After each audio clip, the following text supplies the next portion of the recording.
नमस्कार मित्रांनो, मी आहे श्रीधर आणि जीके जोके या युट्यूब चॅनलवर तुम्हा सर्वांचं स्वागत करत आहे. मित्रांनो, आजच्या व्हिडिओमध्ये आपण पाहणार आहोत की वन्य प्राण्यापासून शेतकऱ्याला किंवा मनुष्याला जर हानी झाली असेल, गंभीर जखमी झाले असतील, मृत झाले असेल, तर त्याविषयीची अर्थसहाय्याकरिता ऑनलाईन फॉर्म कशा प्रकारे भरू शकतो याचीच A to Z माहिती आजच्या व्हिडिओमध्ये देणार आहे. चला व्हिडिओला स्टार्ट करूया. मित्रांनो, गुगलमध्ये तुम्हाला इंटरनेट महाफॉरेस्ट हे टाईप करायचं आहे. ते टाईप केल्याच्या नंतर जी 1 नंबरला वेबसाईट असेल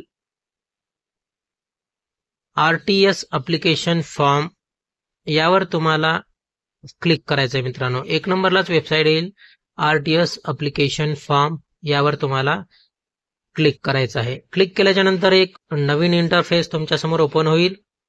फॉरेस्ट डिपार्टमेंटची ही वेबसाईट ओपन होईल मित्रांनो, ज्यामध्ये सर्व सुविधा तुम्ही वाचू शकता. आपल्याला 4 नंबर घ्यायचा आहे. वन्य प्राण्यांच्या हल्ल्यामुळे जखमी झालेल्या शेतकऱ्याला किंवा व्यक्तीला अर्थसहाय्य मिळण्याकरिता फॉर्म भरणे,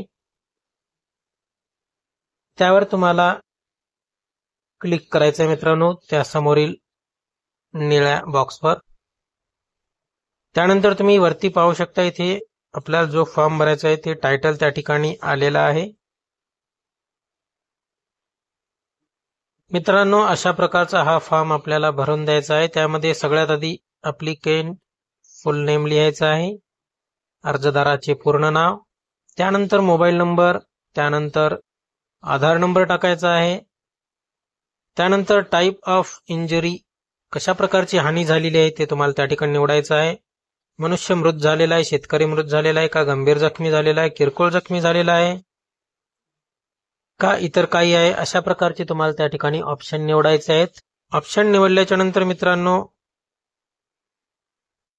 जखमी किंवा मृत झालेल्या शेतकऱ्याचे किंवा व्यक्तीचे नाव त्या ठिकाणी टाकायचं आहे मित्रांनो.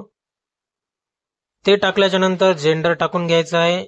महिला असेल तर महिला, पुरुष असेल तर पुरुष. त्यानंतर खाली एज निवडायचं आहे, टाकायचं आहे एज. त्यानंतर वैवाहिक स्थिती आणि पत्ता टाकून घ्यायचा आहे मित्रांनो. त्यानंतर खाली विंग निवडायचं आहे. विंग निवडल्याच्या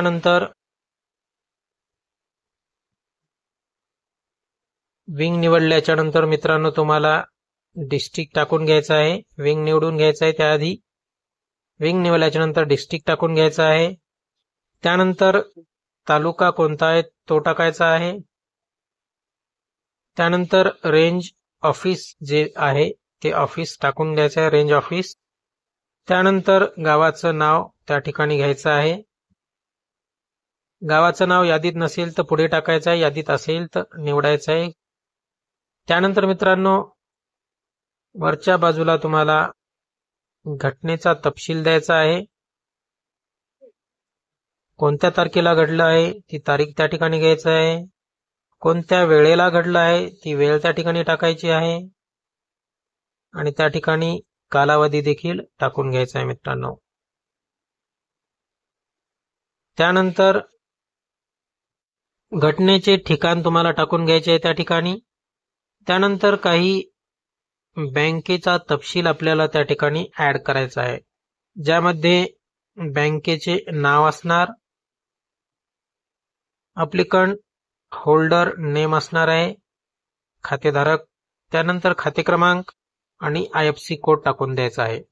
त्यानंतर 2 प्रकारची डॉक्युमेंट आपल्याला त्या ठिकाणी अपलोड करायचे आहे, ज्यामध्ये बँकेचं पासबुक असणार आहे आणि जखमी व्यक्तीचं आधार कार्ड असणार आहे मित्रांनो, किंवा जो फॉर्म भरत आहे त्या फॉर्म भरणाऱ्या व्यक्तीचं आधार कार्ड असणार आहे.